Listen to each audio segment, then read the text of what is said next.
Por que você acha que tantas empresas desse setor já quebraram, né? Por que é tão difícil operar nesse varejo?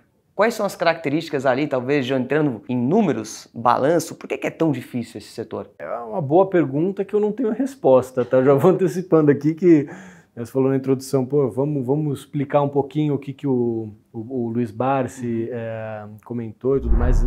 As empresas de varejo, pelo menos umas 40, quebraram. E as próximas quebrarão.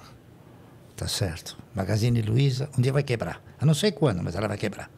Eu não estou aqui nem para confirmar o que ele falou, nem para contra-argumentar. Eu tenho minhas convicções, obviamente, mas eu não tenho bola de cristal. Então, assim, o porquê que as empresas quebram a longo prazo, tem alguns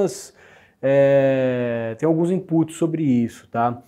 O varejo, de uma forma geral, ele se caracteriza por um negócio onde você tem uma margem de lucro, uma rentabilidade muito apertada. Um volume razoável, um volume grande de vendas, mas uma margem muito apertada, né? Então a gente costuma até brincar que o varejo ele não tem margem de lucro, ele tem margem de erro, porque não a margem de erro de algumas pesquisas aí que saíram recentemente que a gente viu uma divergência grande, né? Mas uma margem de erro porque é muito apertado. Tá aí um dos motivos pelo qual assim, é muito difícil você operar e existe uma necessidade grande do que a gente chama também da barriga no balcão, quer dizer, ter um controlador ou um management, né, uma gestão bastante presente no dia a dia da empresa, para não deixar, porque uma leve escorregada, com uma margem tão apertada, uma leve escorregada pode fazer com que o seu lucro vire zero ou até negativo por um pequeno erro.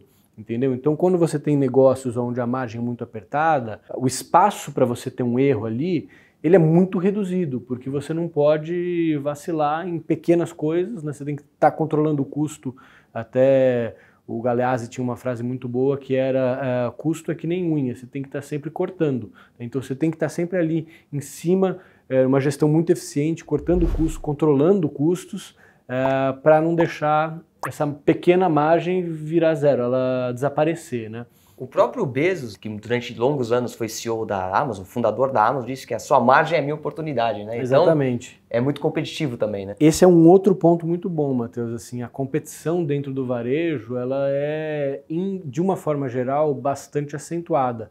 Você não vê em vários segmentos um player dominante, um player com um market share muito alto. A gente está ainda no Brasil, pelo menos, né? E quando a gente olha para fora, nos mercados desenvolvidos, existem alguns segmentos onde você tem uma dominância de 1, 2 players, você tem um market share alto de alguns operadores, né? Você citou a Amazon, acho que a Amazon é um exemplo bom para mostrar assim, o quanto ela é dominante. Ela tem um market share bastante expressivo nos Estados Unidos. Quando a gente olha para a realidade brasileira, os market shares são muito menores. Isso vale tanto para o e-commerce quanto também para empresas de varejo tradicional, né? Empresas de varejo de vestuário. A Renner é a maior empresa de varejo no Brasil. Os dados eles não são muito precisos, mas assim, uma estimativa que a gente tem ali é de que a Renner tem ali ao redor de um dígito alto, né? Perto de 2 dígitos de share no Brasil, né? Então, poxa, é um market share relevante, é o maior do setor, mas ele não é relevante o suficiente para ela ter uma capacidade de repasse de preço tão grande, para ela ter uma margem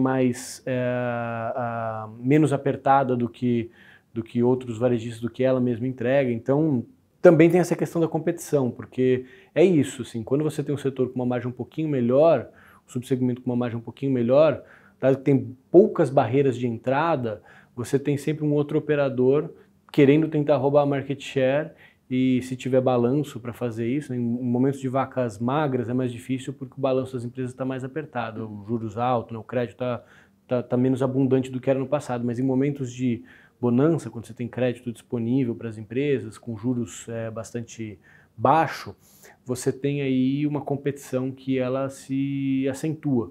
E também faz com que, né, limita um pouco esses ganhos de margem que as empresas têm. Então, são alguns fatores que fazem com que as empresas elas tenham uma dinâmica difícil e muitas delas, né, desapareçam com o tempo.